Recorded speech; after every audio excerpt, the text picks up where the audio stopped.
지난주까지 해가지고 우리가 7교회를 향한 예수님의 말씀이 이제 끝났죠. 세상의 핍박과 유혹과 고난 속에서도 충성하고 승리하는 교회를 향한 칭찬이 있었고, 또 세상의 부요함에 안주하면서 신앙을 타협하고 주 예수 그리스도의 복음을 다른 복음, 즉 하나님을 내 행복과 자기 실현의 수단으로 삼는 이 종교로 변질시키는 교회를 향한 책망이 있었습니다. 자, 예수님께서 7교회 모두에게 주시는 공통된 말씀이 있었죠. 7교회 모두에 이건 똑같이 다 나옵니다. 첫째, 이기는 자. 이기는 자에게는 영원한 생명을 주시겠다는 약속입니다. 지금 너희 현실이 앞에 보이지 않고 이해되지 않을 수 있지만 끝까지 말씀 간직하고 지켜내고 파수하며 이겨내라는 것입니다. 너희들이 살아간 이 땅의 현실은 이 약속의 말씀을 과연 받을 수 있겠는가 싶은 그런 처지와 형편일 수 있지만, 귀 있는 자는 성령이 교회들에게 하신 말씀을 들을지어다. 이게 7교회 모두에게 있죠. 예수님은 이 말씀을 7교회 모두에게 당부하시는 겁니다. 자, 이렇게 이 땅의 교회의 현실적인 모습을 우리가 이제 보고 나서 이제 계시록은 이제 6장부터는 재앙과 환난과 심판의 환상을 막 길게 본론으로 얘기하고 이제 나중에 최종적으로 새 하늘과 새 땅으로 하나님 나라의 최종 완성을 보여주면서 그렇게 이제 계시록이 끝맺게 되는 겁니다. 자, 근데 그 사이에 있는 4장과 5장, 이 계시록 전체에서 여기가 아주 중요한 부분입니다. 이 4장과 5장을 우리가 제대로 이해하지 못하면 계시록 전체를 이해할 수 없게 됩니다. 이 4장과 5장이 계시록 전체를 조망하고 해석하는 관제탑입니다. 우리는 이 앞에서 7교회, 그죠? 이 땅의 현실을 살펴본 것이고, 이제 4장과 5장은 우리 시선을 이제 이 땅에서 하늘로 끌어올리는 것입니다. 여러분, 이 땅에 현실이 있고 이 현실 너머에 하늘의 실제가 있는 것입니다. 예전에 영화 매트릭스에서 보면 사람들이 살고 있는 세계가 현실처럼 느껴지지만 실제로는 그 시스템 너머에 진짜 현실이 있었죠. 이처럼 4장과 5장은 이 땅의 현실 세계 너머에 하늘의 실제를 보여주고 있는 겁니다. 그러니까 하늘의 실제를 모르면 마치 하나님은 안 계신 것처럼, 또 마치 이 땅의 삶이 전부인 것처럼, 그렇게 우리가 이 땅의 이 현실을 잘못 해석하고 제대로 살아낼 수가 없기 때문에 지금 우리의 이 땅에서의 현실 너머의 진짜 현실, 하늘의 실제를 보여주고 있는 것입니다. 우리가 하늘의 실제를 보지 못하면 우리는 이 땅에서의 혼돈과 고난을 우연이나 절망으로 해석하게 되는 것입니다. 지금 우리의 이 땅의 현실을 움직이는 더 깊은 차원의 하늘의 실제가 있는 것이고, 우리가 지금 겪는 고난과 혼돈을 하늘의 보좌로부터 해석해야 우리가 길을 잃지를 않는 것입니다. 이 계시록 4장과 5장이 말씀하는 것은 너희가 살고 있는 지금 그 눈에 보이는 현실이 전부가 아니다라는 하나님의 계시인 것입니다. 이 4장은 하늘 보좌 위에 계신 하나님을 말씀하고 있고, 5장은 사자이며 어린 양이신 예수 그리스도 말씀하고 있거든요. 이 4장과 5장, 이 하늘의 실제, 이 중심을 놓치지 말라는 것입니다. 이제 계시록은 앞으로 6장부터 재앙과 환난과 심판이 막 정신없이 나오는데, 이 모든 일이 일어나는 동안 그 중심에 누가 있는지를 반드시 기억하라는 것입니다. 4장은 하나님이 과연 어떤 분이신지를 말씀하고 있고, 5장은 하나님의 통치와 심판이 예수 그리스도에 의해 이루어지고 있다라는 것을 보여주고 있습니다. 그러니까 이 땅에서의 7교회의 현실은 흔들리고 타협하고 박해받고 실패합니다. 물론 말씀을 간직하고 파수하며 고난을 견디고 이겨내는 교회도 있죠. 자, 그러나 이제 4장과 5장에 있는 교회는 이미 하나님의 이 하늘의 보좌 앞에 있고 이미 왕같은 제사장들이며 이미 하나님을 찬송하고 있습니다. 이 땅에서 흔들리는 너희의 현재 모습이 너희의 최종 정체성이 아니라는 겁니다. 하늘의 실제 이 진짜 현실이 무엇인지를 분명히 알고 이 땅에서 끝까지 이겨내라는 것, 이게 계시록이 우리에게 하고자 하시는 말씀인 것입니다. 여러분, 많은 신학자들이 그들이 가장 사랑하는 성경의 장들, 이 두껍잖아요. 이 성경의 장들 중에 가장 사랑하는 장이 뭐냐 물으면 바로 이 요한계시록 4장과 5장을 말합니다. 왜냐하면 이 신학을 지식이 아니라 예배로 보여주기 때문입니다. 하나님을 지식으로 이해하는 게 아니라 하나님 앞에 엎드리게 하기 때문입니다. 이 굉장한 장입니다. 요한계시록 4장과 5장은. 4장과 5장을 우리가 배우고 나면 왜 그 많은 신학자들이 두꺼운 성경책에서 계시록 4장과 5장을 그토록 그들이 사랑했는지를 우리도 함께 공감하게 될 것입니다. 자, 이렇게 계시록 4장과 5장이 이 땅의 현실을 넘어서 하늘의 실제를 보여주고 있는 아주 중요한 부분이다 라는 걸 기억하고 이제 오늘 본문을 같이 읽어보겠습니다. 계시록 4장 1절에서 6절까지 우리 번갈아 읽겠습니다. 2일 후에 내가 보니 하늘에 열린 문이 있는데 내가 들은 바 처음에 내게 말하던 나팔 소리 같은 그 음성이 이르되 이리로 올라오라. 이후에 마땅히 일어날 일들을 내가 내게 보이리라 하시더라. 내가 곧 성령에 감동되었더니 보라, 하늘에 보좌를 베풀었고 그 보좌 위에 앉으신 이가 있는데 앉으신 이의 모양이 벽옥과 홍보석 같고 또 무지개가 있어 보좌에 둘렸는데 그 모양이 녹보석 같더라. 또 보좌에 둘려 24 보좌들이 있고 그 보좌들 위에 24 장로들이 흰 옷을 입고 머리에 금관을 쓰고 앉았더라. 보좌로부터 번개와 음성과 우레소리가 나고 보좌 앞에 켠 등불 7이 있으니 이는 하나님의 7 영이라.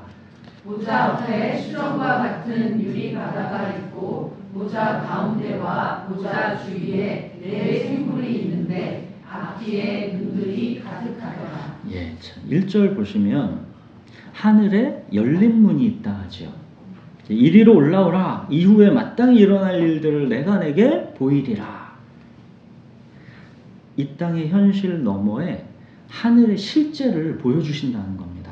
영화 매트릭스로 말하자면 이 현실 시스템 안에 갇혀있는 이 매트릭스 세계 너머에 진짜 현실을 보여주겠다라는 겁니다. 자, 요한이 드디어 성령에 감동돼서 이제 하늘의 실제를 봅니다. 2절 보십시오. 하늘에 보좌를 베풀었고 그 보좌 위에 앉으신 이가 있는데, 이 땅의 현실 전체를 주관하시는 하늘 보좌 위에 앉아 계신 분, 하나님을 보고 있는 겁니다. 이 하늘 보좌 위에 앉아 계신 하나님의 모습을 요한이 어떻게 묘사합니까? 3절 보시면 앉으신 이의 모양이 벽옥과 홍보석 같고 또 무지개가 있어 보좌에 둘렸는데 그 모양이 녹보석 같더라. 그러니까 하나님이 앉아 계신 보좌는 벽옥, 홍보석, 녹보석, 이 온통 보석과 같다 그러죠. 여러분, 왜 하필 보석일까요? 이 하늘의 영광의 빛을 더욱 강렬하고 아름답게 뿜어내는 역할을 보석이 하는 것이죠. 이 보석이 원래 어둠 속에서는 아무 필요가 없잖아요. 우리는 이 빛깔을 제대로 잘 못 봅니다. 이 빛이 있어도 이 빛에 아주 고유한 아름다운 빛깔이 있어도 이걸 제대로 못 보는데, 이 보석은 이 빛을 받아가지고 이 빛의 고유한 빛깔을 이 보석에서 뿜어내는 거잖아요. 마찬가지로 이 하나님의 영광의 빛을 찬란하게 지금 막 이렇게 보여준다라는 것을 지금 묘사하고 있는 것이죠. 실제 천국에 막 보석으로 쫙 깔렸다는 게 아니라, 보석이 천국에서 뭐 그렇게 중요하겠어요. 자, 근데 무지개가 하나님의 보좌를 둘렀다 그러죠. 여러분, 무지개 하면 성경에서 어떤 장면이 떠오릅니까? 이 노아의 홍수 심판이 끝나고 하나님이 주신 무지개 언약이죠. 하나님의 영원한 언약의 증거가 무지개죠. 이 영원한 하나님의 언약의 증거인 이 무지개가 하나님의 보좌를 둘러있다라는 겁니다. 이 노아의 홍수 심판 후에 왜 하나님은 하필 무지개로 언약의 증거를 삼으셨다. 예전에 한번 말씀드렸었는데, 무지개가 히브리어로 이게 퀘세트라는 단어라 그랬죠. 활이라는 뜻입니다. 활, 무지개 활처럼 생겼잖아요. 무지개가 이 활처럼 생겼고, 영어로도 무지개를 레인보우라고 그러죠. 이 보우가 활입니다. 마찬가지로 활입니다. 그러니까 사람의 마음이 이 계획하는 바가 어려서부터 악한 이 죄는 홍수 심판 이후에도 변하지 않을 것입니다. 여전히 사람은 홍수 심판을 거듭거듭 당해도 뭐라 변명할 수 없는 그런 죄인들일 겁니다. 안 변합니다. 그렇지만 하나님은 그 심판을 이제 너희에게 내리지 않겠다는 겁니다. 내 무지개, 내 활, 이게 영원한 언약의 증거다 그러시죠. 이 무지개, 이 활의 방향이 어디를 향하고 있다고 했습니까? 그쵸? 하늘에 걸려있는 그 무지개, 그 활의 시위를 당기면 그 화살은 하늘로 향하게 돼 있죠. 땅이 아니라 하늘입니다. 그러니까 사람의 마음이 계획하는 바가 어려서부터 악한 이 죄의 대가를 누가 대신 받으시겠다라는 겁니까? 하나님이 감당하시겠다라는 겁니다. 그래서 구약에서는 끊임없이 피해 제사가 이어져 온 것이고, 마침내 세상 죄를 지고 가는 하나님의 어린 양 예수 그리스도가 우리에게 오시는 것입니다.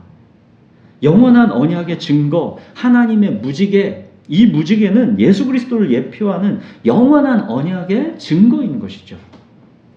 하나님은 이렇게 이제 노아 홍수 이후에 먹구름만 봐도 얼마나 불안하고 두렵겠습니까? 그 노아와 그 가족들에게 하나님의 무지개, 이거를 영원한 언약의 증거로 세우신 겁니다. 두려워하지 말라는 것이죠.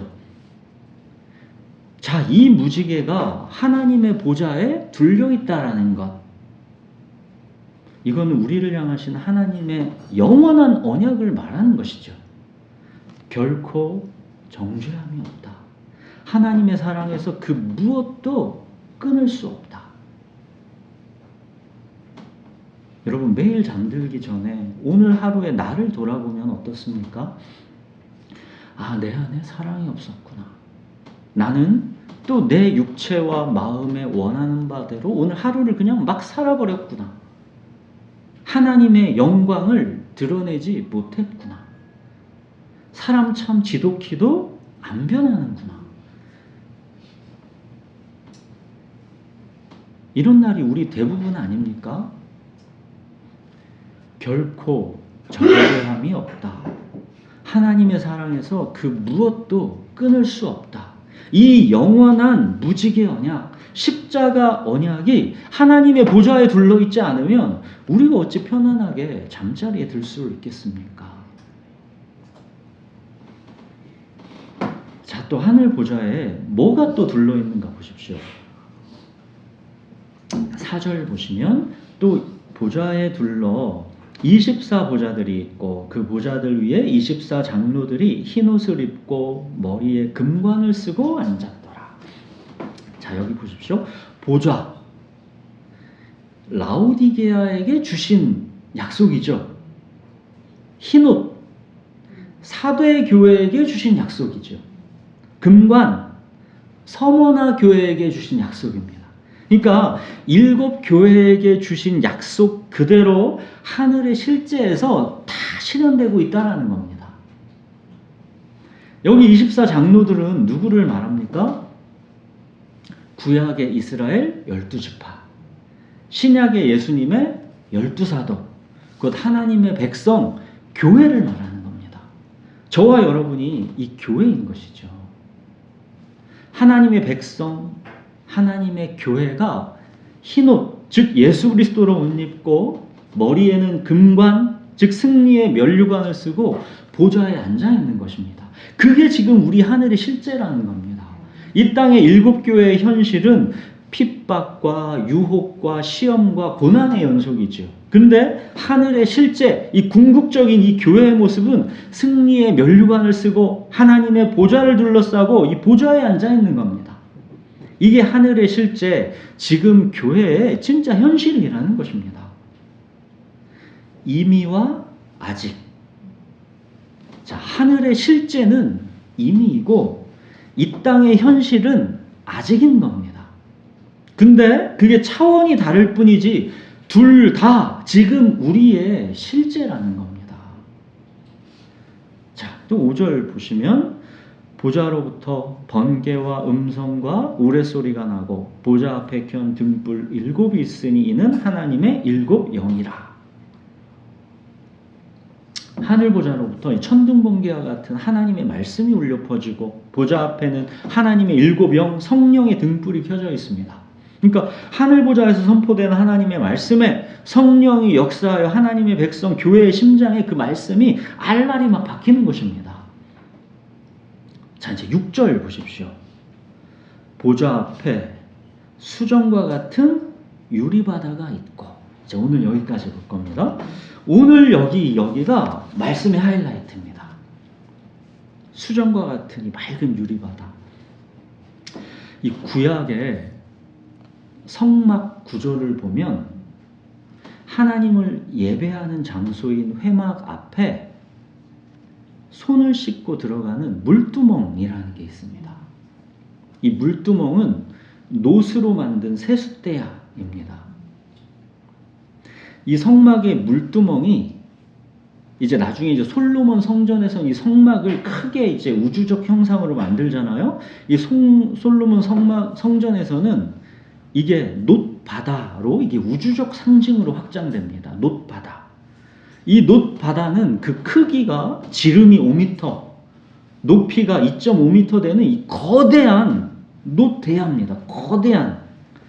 그러니까 45톤의 그런 물이 담겨 있으니까 이 그야말로 바다인 것이죠. 여러분, 성경에서 바다는 혼돈, 위협, 고통, 죽음, 질병, 이런 우리를 불안하고 두렵고 애통하게 하는 것들을 상징합니다. 앞으로도 계시록에서 이 바다가 상징하는 이건 계속 나올 겁니다. 자, 출애굽한 이스라엘 백성이 마주한 거대한 장벽, 그들을 불안하고 두렵고 애통하게 했던 이 거대한 죽음의 장벽, 그게 뭐였습니까? 홍해, 바다였지요. 근데 이 홍해가 이스라엘 백성에게는 갈라져서 침례의 장소, 깨끗하게 씻기는 장소가 되고 쫓아오던 애굽 군사들에게는 죽음의 무덤이 되죠. 자, 이 솔로몬 성전의 이 놋바다는 이 홍해 사건을 상징적으로 보여주는 겁니다. 혼돈과 위협과 질병과 고통과 죽음을 상징하는 이 바다가 하나님의 심판과 강력한 주권을 상징하는 놋, 이 놋의 바다가 담겨 있는 것이죠. 그래서 하나님의 백성에게는 그 바다가 씻김의 장소가 되는 것입니다.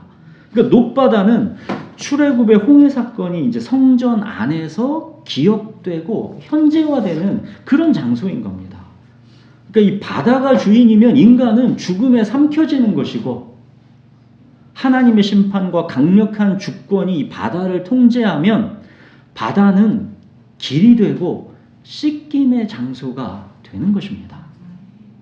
이걸 그림과 상징으로 보여주는 게 바로 성전의 놋바다인 것입니다. 자, 근데 하늘의 보좌가 있는 곳, 이 하늘의 실제, 여기에서는 더 이상 보좌 앞에 놋바다가 있는 게 아니라 수정과 같은 맑은 유리바다가 놓여 있습니다. 이 바다가 상징하는 건 혼돈, 위협, 폭풍과 같은 고통, 이런 걸 상징한다 했죠. 바다는 거센 파도가 치니까 바다이죠. 근데 지금 하늘 보좌 앞에는 수정과 같이 맑은 유리바다, 투명하고 조금의 흔들림도 없는 바다가 놓여 있는 겁니다. 이 수정같이 맑은 유리바다는 혼돈이 완전히 정복된 상태를 말하게 되는 것입니다. 자, 근데 나중에 새하늘과 새 땅, 이 새 창조가 완성되는 마지막 장면에서는 어떻게 되는지 보십시오. 우리가 요한계시록 21장으로 쭉 한번 가보십시오.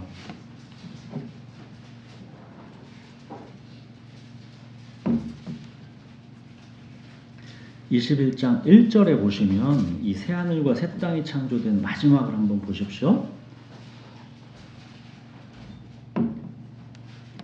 또 내가 새 하늘과 새 땅을 보니 처음 하늘과 처음 땅이 없어졌고 그 다음 뭐래요? 바다도 다시 있지 않더라. 바다가 더 이상 없습니다. 즉 혼돈과 질병과 고통과 죽음 자체가 아예 없습니다. 4절에 보십시오. 거기 밑에 내려와서 모든 눈물을 그 눈에서 닦아주시니 다시는 사망이 없고 애통하는 것이나 곡하는 것이나 아픈 것이 다시 있지 아니하리니 처음 것들이 다 지나갔음이로라. 보십시오. 지금 4장에서는 바다가 있지만 혼돈의 파도가 없는 이 수정과 같이 맑은 유리바다고 21장 나중에 가서는 혼돈을 상징하는 바다라는 존재 자체가 더 이상 없는 겁니다. 이 뭘 말하는지 감이 잡히죠? 지금 이 땅에서 우리가 살아가는 삶의 현실에는 여전히 거센 파도가 몰아치는 혼돈의 바다가 있지요. 이 땅의 현실입니다. 그게. 그러나 하늘의 열린 문을 통해 바라보게 되는 이 하늘 보좌가 있는 그 하늘의 실제, 지금 그 하늘의 실제에는 우리가 지금 이 땅에서 경험하는 이 혼돈의 바다가 사실은 다만 수정과 같이 맑은 유리바다인 겁니다. 혼돈의 바다가 아니라 하나님의 강력한 주권 안에 있을 뿐인 것이고 오히려 우리를 씻기고 연단하는 과정일 뿐인 것입니다. 유리바다는 혼돈이 더 이상 두려움의 대상이 아니라 하나님의 영광을 반사하는 무대가 되었다라는 것, 그거 보여주는 겁니다. 근데 이조차도 새하늘과 새 땅에서는 완전히 없어지는 겁니다. 바다가 다시 있지 않더라. 모든 눈물을 그 눈에서 닦아주시니 다시는 사망이 없고 애통하는 것이나 곡하는 것이나 아픈 것이 다시 있지 아니하리니 처음 것들이 다 지나갔음이로라. 그래도 우리는 여전히 묻고 싶죠. 하늘의 실제에서는 이미 혼돈이 유리처럼 잠잠한데 왜 우리는 여전히 파도치는 한가운데서 살아가고 있는가? 아무리 연단의 과정이라 해도 힘든 건 힘든 것이니까요. 여러분, 우리는 이미와 아직 사이를 지금 살아가고 있는 것입니다. 예수님이 이미 이긴 싸움을 우리가 싸우고 있는 겁니다. 세상에서는 너희가 환난을 당하나 담대하라. 내가 세상을 이기었노라 그러셨죠. 이미 이긴 싸움을 우리가 살아가고 있는 겁니다. 이미 하늘의 실제에서는 수정과 같이 맑은 바다인 것이고 이미 이긴 싸움인 것이고 이 땅에서 우리가 살아가는 이 파도는 이미 이긴 싸움을 우리의 연단, 우리의 정결을 위해 살아가고 있는 것일 뿐입니다. 우리가 아직 하늘의 보좌 앞에 실제로 옮겨져 있는 상태는 아니지만 그러나 우리가 하늘의 보좌 앞에 수정같이 맑은 유리바다가 놓여있다라는 것을 이미 볼 수는 있다라는 것. 하늘의 열린 문으로 하늘의 실제를 지금도 이미 볼 수 있다라는 것. 그게 핵심인 겁니다. 이 예배가 뭡니까? 하늘 문이 열리고 하늘의 실제를 우리가 보고 있는 것입니다. 고린도후서 5장 7절에서 그러죠. 우리는 믿음으로 살아가지 보는 것으로 살아가지 아니합니다. 고린도후서 7장에서 5장 7절에서 그러는 거 아닙니까? 우리는 믿음으로 살아간다. 보는 걸로 살아가지 않는다. We live by faith, not by sight. 우리 보는 걸로 살아가지 않는다는 겁니다. 우리는 안 보이는 믿음으로 산다는 겁니다. 우리는 하늘의 실제를 알고 하나님의 보좌 그 주권과 권능을 믿습니다. 그러나 여전히 이 땅 삶의 현실에서는 파도치는 바다를 겪습니다. 여러분, 믿음은 눈에 보이는 삶의 현실에서의 파도 속에서 하늘의 실제 하나님 보좌 앞에 유리바다를 걷는 것입니다.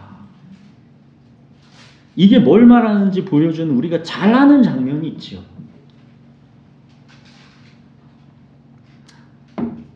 제자들이 바다 한가운데서 바람이 막 거세고 파도가 요동치는 그 죽을 듯한 두려움과 고통에 막 사로잡혀 있었었죠. 그때 예수님이 바다 위를 걸어오셨죠. 예수님은 바다를 없애지 않으셨고 폭풍도 없애지 않으셨습니다. 다만 그 위를 걸어오셨습니다. 수정같이 밝은 유리바다를 걸어오듯이 걸어오셨습니다. 이건 이미 혼돈이 내 발 아래 있다라는 예수님의 선언인 것이죠. 거센 폭풍이 몰아치는 바다 같지만 하늘 보좌의 관제탑에서 보면 수정같이 맑은 유리바다일 뿐이다라는 겁니다. 베드로는 정말로 이 바다 위를 걷지 않았습니까? 아주 잠시 유리바다를 경험한 것이죠. 근데 곧 바람과 파도를 보니까 두려워서 다시 바다에 빠졌죠. 예수님이 베드로의 손을 잡아주시면서 이렇게 말씀하셨죠. 믿음이 작은 자여 왜 의심하였느냐. 야, 수정같이 맑은 유리바다가 하나님의 주권 속에서 너희에게 있는 하늘의 실제야. 두려워하지 마. 그거잖아요. 근데 왜 의심해? 그렇게 베드로랑 함께 오르니까 바람이 이제 쫙 그쳤죠. 지금 내 삶의 현실, 하늘의 열린 문 안에 하늘의 실제, 이 둘 사이에서 우리의 믿음이 요구되는 것입니다. 사랑하는 여러분, 우리가 이미와 아직 사이를 살아가는 것이, 그러나 이게 쓸데없는 고생이 아닙니다. 그냥 하늘 수정과 같은 맑은 유리바다가 남들 다 바다 파도에서 출렁거릴 때 우리는 이 땅에서도 막 유리바다를 막 걸으면 좋을 것 같은데, 근데 이게 쓸데없는 고생이 아니라는 겁니다. 파도가 없는 곳에서는 유리바다가 놓여있는 이 하늘의 실제를 믿을 필요가 없습니다. 파도가 있는 곳에서만 하늘의 보좌를 붙드는 믿음이 그때 드러나는 겁니다.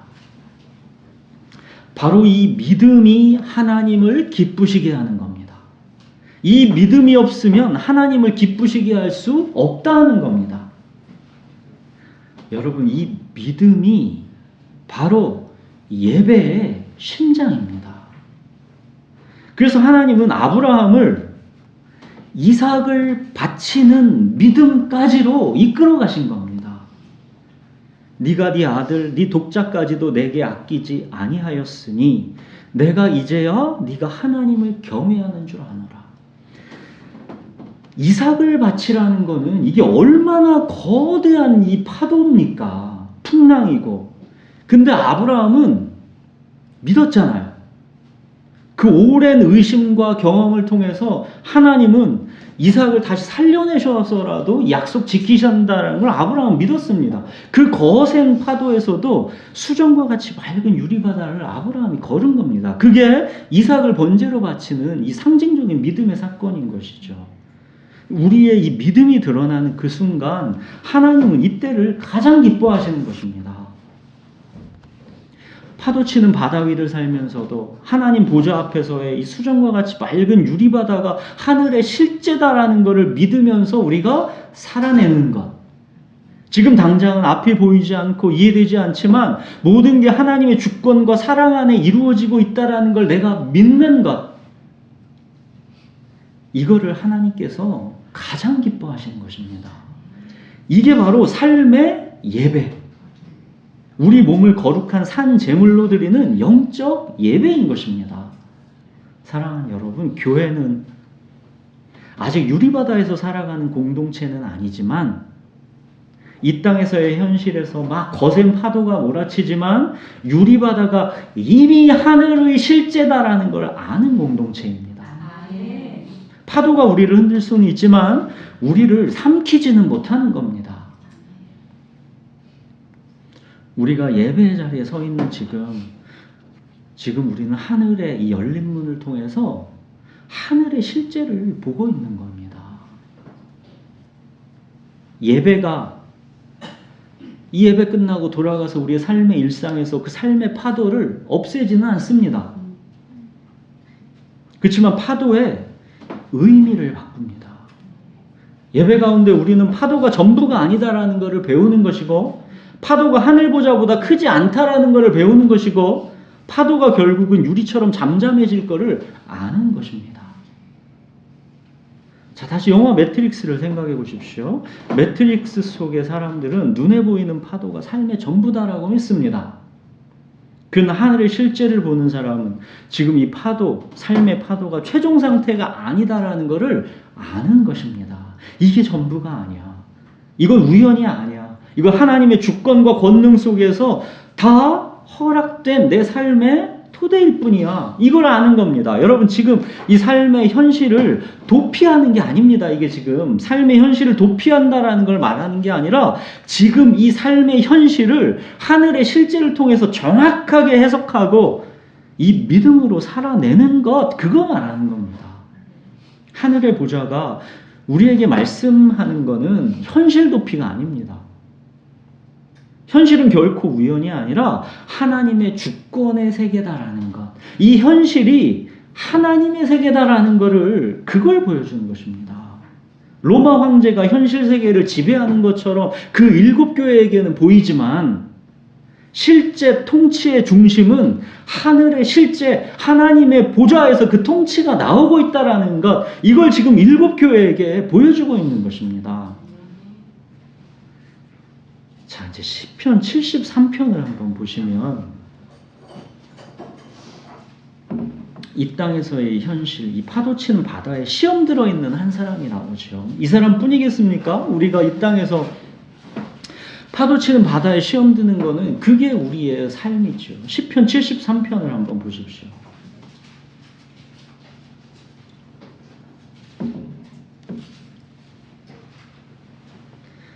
시편 73편에서 보시면 이 사람은 악인의 형통함을 보고 거의 넘어질 뻔하였고 걸음이 미끄러질 뻔하였다 그럽니다.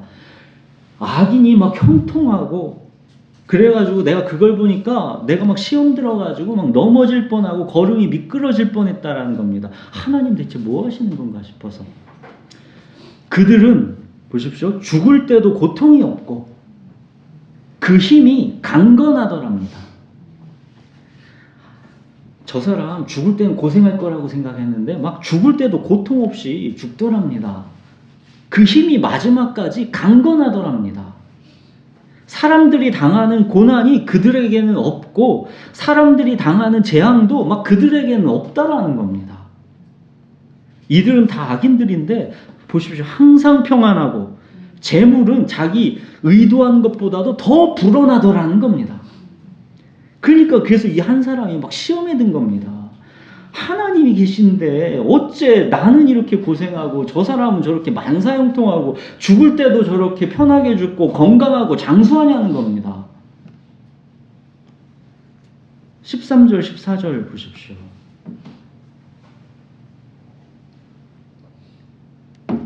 시험이 제대로 들었죠. 내가 내 마음을 깨끗하게 하며 내 손을 씻어 무죄하다 한 것이 실로 헛되도다. 나는 종일 재난을 당하며 아침마다 징벌을 받았도다. 내가 막 무죄하려고 손 씻고 깨끗하게 살려고 아동바동 산 거 다 소용없더라는 겁니다. 저 사람 잘 되는 거 보니까. 이렇게 그 사람은 심한 고통에 시달리다가 마침내 하늘의 열린 문을 바라보게 되었습니다. 17절부터 한번 보십시오. 19절까지. 보십시오. 17절에 하나님의 성소에 들어갈 때야 그들의 종말을 내가 깨달았나이다. 주께서 참으로 그들을 미끄러운 곳에 두시며 파멸에 던지시니 그들이 어찌하여 그리 갑자기 황폐하게 되었는가 놀랄 정도로 그들은 전멸하였나이다. 이 하늘의 실제를 하나님의 성소에 들어가서 자기가 깨달은 겁니다. 본 겁니다. 예배 드릴 때 그걸 봤다라는 거잖아요. 이렇게 하늘의 실제를 본 이 사람은 이제 내가 뭐래요? 이같이 우매무지함으로 주 앞에 짐승이었다 회개합니다. 나는 우매무지했습니다. 나는 주 앞에 짐승이었습니다. 회개합니다. 그러면서 하늘의 실제를 이 땅의 현실에서 어떻게 살아갈 것인지에 대한 답을 얻습니다. 아직 그 사람의 이 땅의 현실이 이 처지와 형편은 변한 거 없습니다. 악인의 득세도 여전하고 권력자들의 형포도 여전합니다. 그들 죽을 때 건강하게 잘 죽는 것도 여전하고 재물도 막 불어나고 건강하고 장수하는 것도 여전합니다. 아무것도 변한 게 없습니다. 그렇지만 그 사람은 이제 더 이상 시험 들어서 넘어지고 미끄러지 않습니다. 성소에 들어가 하늘의 실제를 본 사람은 그는 이제 이렇게 고백합니다. 26절 보십시오.